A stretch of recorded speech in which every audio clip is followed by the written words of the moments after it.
Muy buenos días a todos nuestros amigos de Estudio Bíblico Devocional. Su hermano Pastor Roberto Alfaro les saluda y les doy la mejor y cordial bienvenida a este tiempo de la palabra. Amar la palabra, aprender la palabra y vivir la palabra. Muchísimas gracias por estar atentos y recibir permanentemente nuestro estudio. Muchísimas gracias por desarrollar las tareas, enviarnos toda esa documentación extraordinaria. Me honran y les agradezco profundamente su intención y su gran deseo de aprender más y más en la palabra. Saludos a todos los hermanos que nos siguen a través de radiogenesis.tv y a quienes nos acompañan desde Suecia, en Estocolmo, toda Europa, a través de Vivo para Cristo para ustedes en las horas de la tarde. Muy buenas tardes. Muy bien. Vamos a nuestro tema en el libro de Éxodo. Estamos avanzando ya sobre el capítulo 13 y aquí hay un título extraordinariamente importante. No lo quiero de hecho pasar por alto porque hay una pregunta interesante. Cuando el capítulo 13 dice: Jehová habló a Moisés diciendo: conságrame todo primogénito, cualquiera que abre matriz entre los hijos de Israel, así de los hombres como de los animales, es mío. Y Moisés dijo al pueblo: tened memoria de este día en el que habéis salido de Egipto, de la casa de servidumbre, pues Jehová os ha sacado de aquí con mano fuerte, por tanto no comeréis leudado. Vosotros salís hoy en el mes de Abib. Este punto del verso 4, cuando nos menciona el mes de Abib, alguien me envió la pregunta: ¿por qué el mes de Abib? ¿Dónde está el mes de Abib? ¿Qué significa el mes de Abib? Pues para la claridad, el mes de Abib corresponde de igual manera al mes de Nisán. El mes de Nisán, pues obviamente ya lo mencionamos, recuerden que lo vimos en el capítulo 12, cuando empieza todo este proceso. Habló Jehová a Moisés y Aarón en la tierra de Egipto diciendo: este es el mes que os será de principio de los meses, para vosotros será el primero de los meses del año. El mes de Nisán, capítulo 12, versos 1, 2, ya los habíamos estudiado. Ahora en el capítulo 3, en el verso 4, nuevamente nos aparece este nombre como Abib, repito que es el mismo nombre de Nisán. Ahora, ¿por qué es tan importante este punto, esta señalización? Porque Nisán o Abib significa nuevo principio. Por favor, subráyelo. Creo que todos y cada uno de nosotros vivimos, como lo veníamos mencionando en nuestros temas anteriores, vivimos todos un tiempo de Egipto, un tiempo de esclavitud, un tiempo de los deleites, los placeres, el mundo, donde tal vez estábamos tan lejos como el norte del sur o el oriente del occidente de algo que tuviese que ver en nuestra conexión espiritual con Dios, con el Dios Todopoderoso, de tal manera que nuestra vida era una vida sujeta a nuestras propias decisiones, a nuestras propias determinaciones. Enfrentábamos los conflictos y las adversidades en nuestra propia fuerza.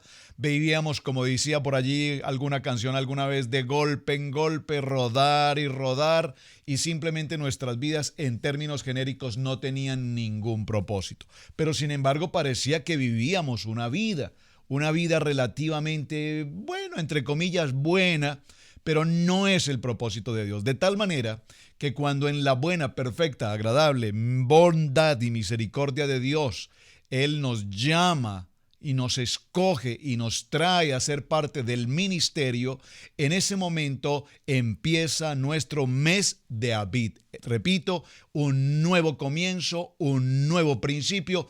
Todas las cosas viejas han pasado, he aquí, dice ahora el Señor, yo las hago nuevas, y empezamos una vida con una nueva oportunidad, una vida, si me permiten decirlo de esta manera, de salud, una vida de gozo, una vida de alegría, una vida de paz, una vida de armonía, una vida con propósito en lo que Dios ha tenido determinado para nosotros.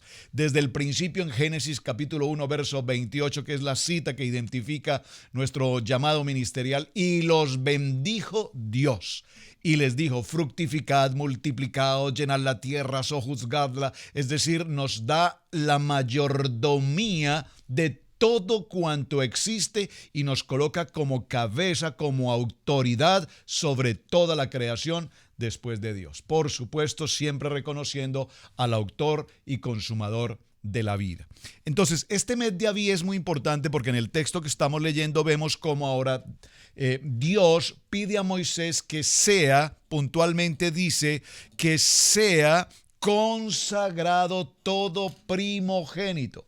Alguien entonces me hizo esta pregunta: pastor, estoy leyendo el texto y me pregunto si en principio el faraón tenía idolatría por todo primogénito, tanto de hombre como de animales. Era la costumbre en Egipto.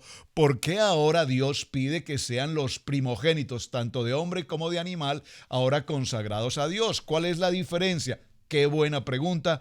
Muchísimas gracias al hermano que nos envió la pregunta y espero que esta sea una respuesta suficientemente clara espiritualmente, bíblicamente para usted.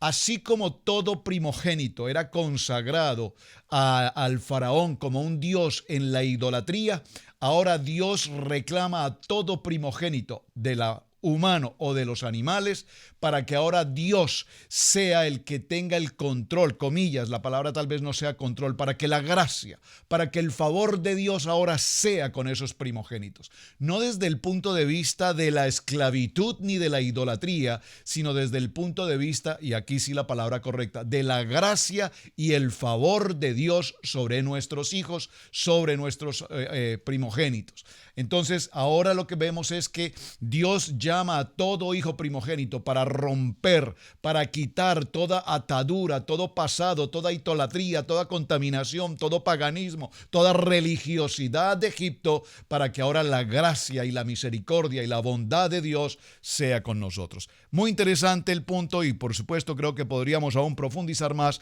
pero creo que con este punto tenemos un avance en lo que queremos significar. Ahora bien, avancemos por favor al capítulo 13, verso 17. Y aquí a partir del verso 17 nos enfrentamos a una historia en medio del proceso de la salida de Egipto muy interesante. Dice la palabra: y luego que Faraón dejó ir al pueblo, observen que aquí la palabra dice Faraón dejó ir al pueblo. Recordemos que en un principio, ¿en cuántas ocasiones Moisés y Aarón enfrentaron a Faraón? Fueron 10 plagas, atención, téngalo presente, fueron 10 plagas, pero en 12 ocasiones, durante 12 ocasiones, tanto Moisés como Aarón, visitaron, enfrentaron a Faraón en esta, vamos a decirlo, en esta negociación espiritual de Dios para con el mundo. Interesante, durante 12 ocasiones. 12 ocasiones, por favor, 12. Señale, escríbalo, subráyelo, circule el número 12. Durante 12 ocasiones, Moisés y Aarón visitaron a Faraón. Lo vamos a tener muy presente. Sin embargo, en el verso 17 dice... Recordemos que en la primera ocasión dijo: no dejaré ir a mi pueblo, no dejaré ir a tu pueblo, no conozco a tu Dios, no sé quién es ese Dios que tú me mencionas y tu pueblo no saldrá de Egipto. Pero en este verso 17 del capítulo 13 ahora nos encontramos y dice: y luego que Faraón dejó ir al pueblo, Dios no los llevó por el camino de la tierra de los filisteos que estaba cerca, porque dijo Dios: para que no se arrepiente el pueblo cuando vea la guerra y se vuelva a Egipto. Esto sí que es interesante, hermanos. Dios, conociendo el corazón de su primogénito de Israel, de mi pueblo, dice Dios, sabía, Dios lo sabe todo, que este pueblo, y estamos hablando de un número inmensamente grande, 600,000 hombres, tenga presente el número 600,000 porque también lo veremos un poco más adelante, 600,000 hombres, aparte de las mujeres, los niños, animales y todo este proceso de salida, de emigración, nos daremos cuenta que Dios conocía que si los llevaba por el camino corto, por favor, por el camino corto, por el camino directo, ellos en algún momento, al ver síntomas de guerra, ¿contra quién? Contra los filisteos, porque recordemos que ya en este momento hay una historia muy interesante aquí. La tribu de Efraín ya había tratado de salir en alguna ocasión de Egipto, y cuando trataron de salir de Egipto hacia la tierra prometida, fueron atacados, emboscados, ¿por quién? Por los filisteos. Esto ya es una anécdota que ya había sucedido, es decir, el pueblo de Israel ya sabía que en cualquier momento podrían ser atacados. Recuerdo que hace muchos años leí un libro, a ver si puedo recordar el nombre, Los caminos directos a Israel. Hace muchos años, bueno, unos cuantos años, leí este libro, Los caminos directos a Israel. Y en el libro Los caminos directos a Israel, después de leerlo, llegué a una gran conclusión. ¿Cuál? Para Israel, para ir al propósito de Dios, los caminos son bastante indirectos. Es decir, aquí creo que está la respuesta. Dios no los envía por el camino rápido. Dios no los envía por el camino directo. Todo lo contrario, Dios les hace salir y les envía por una ruta en la que no se van a cruzar en el camino con los filisteos, pero esa ruta es el doble o más de distancia que el pueblo de Israel va a enfrentar, pero algo interesante, dice que caminaban día y noche, por favor, caminaban día y noche. Recuerden la tarea, a 3 días de camino. En esta historia que estamos mencionando, es interesante recordar en Génesis capítulo 21, recordemos, Génesis capítulo 21 sucedió una historia también muy interesante. Abraham y Abimelech, ¿recuerdan? Fue tomada Sara, fue secuestrada prácticamente Sara. Luego viene el tiempo en el que Abimelech, Dios revela que Sara no es la hermana de Abraham, sino es su esposa. Y allí en aquel proceso se presenta un pacto, una negociación de paz. ¿Entre quién? Entre Abimelech y Abraham, es decir, entre el pueblo pelestín y el pueblo de los filisteos, que no atacarían al pueblo de Israel. Muy importante esto, porque en ese pacto de paz, repito, se estableció esta condición. Ahora Dios dice, no los puedo enviar por esta ruta porque no quiero que ahora este pueblo se arrepienta de la salida y decidan regresar. Retomo el tema del libro, los caminos directos a Israel. Dios siempre nos llevará por rutas totalmente distintas a las que nosotros humanamente, en nuestra capacidad, en nuestra experiencia, en nuestro intelecto, en nuestra preparación, en toda nuestra habilidad, Dios dice, no es en tu fuerza, porque tus pensamientos no son mis pensamientos, así es que te llevaré por una ruta totalmente diferente, porque en esa ruta voy a formar tu carácter. En esa ruta colocaré piedra de tropiezo, bueno, permítame usar la palabra piedra de tropiezo, en esa ruta colocaré pruebas y adversidades de tal manera que en ese camino indirecto, un poco más largo de lo que creías que iba a ser, te estableceré, te probaré, te determinaré, te calificaré, te moldearé, te estableceré para el llamado para el cual he sido escogido. Y díganoslo a nosotros como ministerio, cuántas veces pensamos que la ruta era tan directa y sin embargo a lo largo de los años nos hemos podido dar cuenta cuántas piedras, cuántos tropiezos, cuántos golpes que nos han ido formando, estableciendo, madurando en el carácter, estableciendo en el llamado, estableciéndonos en el ministerio, hasta que lleguemos a un nivel en el que podamos, aquí viene nuestro lema, amar la palabra, aprender la palabra y vivir la palabra. Así es que en este proceso, dice entonces, para que no se arrepienta el pueblo cuando vea la guerra y se vuelvan a Egipto. Mas hizo Dios que el pueblo rodease por el camino del desierto del Mar Rojo, y subieron los hijos de Israel de Egipto armados. Aquí hay un punto interesante que solo quiero mencionar. Si alguno de ustedes, y estoy seguro que sí muchos tal vez han tenido la oportunidad de ir hasta este punto y visitar el Mar Rojo, se darán cuenta que de rojo no tiene absolutamente nada. Así es que la pregunta es, ¿por qué en la Biblia aparece el nombre del Mar Rojo? Bueno, esto es interesante. Me tomé el tiempo de investigar por qué sucede esto. Realmente el nombre original es el Mar de Cañas o el Mar de Juncos.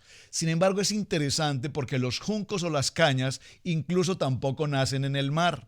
Los juncos y las cañas se originan siempre en las aguas dulces. Vean cómo es de interesante. Ahora, es interesante porque en las traducciones de la Biblia del español o del inglés al español, en inglés, atención con el inglés, ¿cómo se dice la palabra redes en inglés? La palabra se dice reeds, doble E, reeds, R-E-E-D-S, cañas, cañas en inglés. Y la palabra rojo en inglés, red, R-E-D. De tal manera que en esa traducción se nos quedó con el nombre de, no como mar de cañas, reeds, sino como mar rojo, red. Interesante, solo para mencionar. Dejémoslo como la Biblia lo tiene allí, solo para que conozcamos lo interesante. El nombre original o el nombre legítimo es el mar de cañas o el mar de juncos.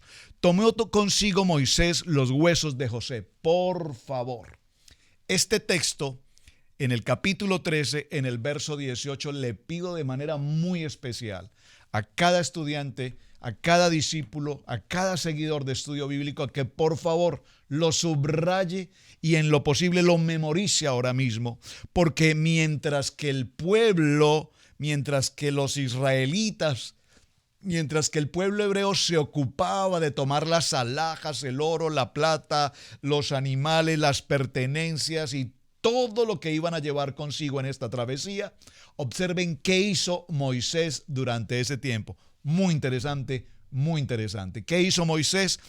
Buscar el lugar donde se encuentran los huesos de José y ahora tomar estos huesos de José consigo y llevarlos, porque recuerden que antes de la muerte de José hizo jurar a su pueblo, a sus hermanos, que sus huesos serían llevados a la tierra de Israel. Es decir, aquí vemos a José en una posición tan extraordinaria, porque realmente lo que José está diciendo al pueblo de Israel en su momento, a los hijos de Jacob, sus hermanos, es: nuestro pueblo pasará un tiempo en el que seremos esclavos, en el que tal vez no podamos salir de esta tierra, pero llegará un tiempo en el que Dios va a permitir que todos salgamos de la opresión, de la esclavitud, y por lo tanto yo les pido, júrenme que mis huesos no quedarán en Egipto, sino que mis huesos saldrán con todo Israel hacia la tierra que Dios prometió a nuestros padres, Abraham, Isaac y Jacob. Qué hermoso este texto, de verdad, me emociona poderosamente porque dice: también tomó consigo Moisés los huesos de José. Y para que escriba en sus notas, no solamente llevaron los huesos de José, sino que además llevaron los huesos de los 11 hermanos de José, es decir, para completar las 12 tribus de Israel.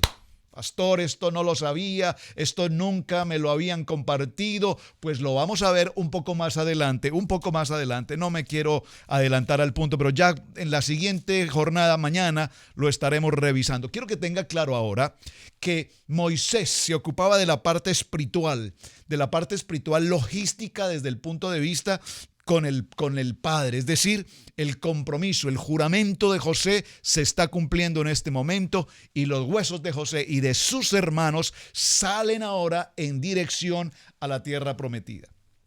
¿Por qué es importante este aspecto? Extraordinariamente importante, porque ya la palabra profética sí lo había determinado y porque ahora estamos viendo cómo aquí sucede algo muy interesante. Los huesos obviamente están tipificando muerte, pero ahora estos huesos, saliendo del lugar donde estaban, en la esclavitud, en el proceso de Egipto, en una tierra extranjera que no es su tierra, ahora estos huesos van a salir en compañía de todo el pueblo de Israel y ahora estos huesos serán los que permitan que haya vida. Dígalo conmigo, vida. Es decir, aunque típicamente los huesos, repito, representan, usted recuerda la palabra de Ezequiel: ¿vivirán estos huesos? ¿Vivirán estos huesos? Bueno, ahora aquí estos huesos cobran vida espiritualmente hablando, en el sentido de que ahora están saliendo de Israel, de Egipto, en la condición de esclavitud, en la condición de opresión, en la condición de humillación. Ahora salen para que haya libertad, para que haya redención, para que haya salvación y para que haya vida y vida en abundancia. Este texto es algo realmente apasionante. Entonces dice: el cual había juramentado a los hijos de Israel diciendo: Dios ciertamente os visitará y haréis subir mis huesos de aquí con vosotros. Esa era la promesa, muy importante. Entonces dice la palabra que partieron de Sucot y acamparon en Etam, a la entrada del desierto. Y aquí viene el verso 21, algo muy importante. Y Jehová, por favor subraye este texto. Y Jehová iba delante de ellos de día en una columna de nube para guiarlos por el camino, y de noche en una columna de fuego para alumbrarles, a fin de que anduviesen de día y de noche. Este pueblo caminó día y noche. Si nosotros miramos las distancias que recorrieron, realmente haciendo números, una persona podría caminar no sé qué tantos kilómetros al día, pero por lo menos unos 6 kilómetros por hora. Si hacemos la cuenta, 350 kilómetros, caminando 6 kilómetros por hora, caminando durante 24 horas, porque dice el texto que caminaron día y noche. Usted dirá, pero los ancianos o las personas que tenían enfermedad o estaban tan malgastados después de tanto trabajo de esclavitud, ¿cómo lograron caminar día y noche? ¿Cómo lograron avanzar 350 kilómetros? La respuesta es muy sencilla, dígalo conmigo, porque la mano de Dios estaba con ellos.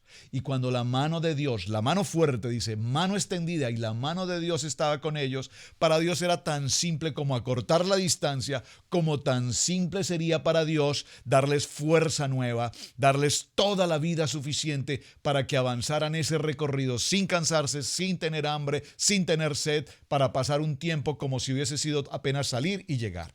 Algo por el estilo, es decir, en el plan sobrenatural de Dios, todo es posible. ¿Hay algo imposible para Dios? Usted sabe la respuesta. Entonces, haciendo alusión a esto, pues humanamente no entendemos cómo podían avanzar 350 kilómetros en tan solo 3 días. Pero repito, la mano de Dios estaba con ellos. Y aquí vemos algo importante. La nube, normalmente se dice 2 nubes, una nube de humo y una nube de fuego.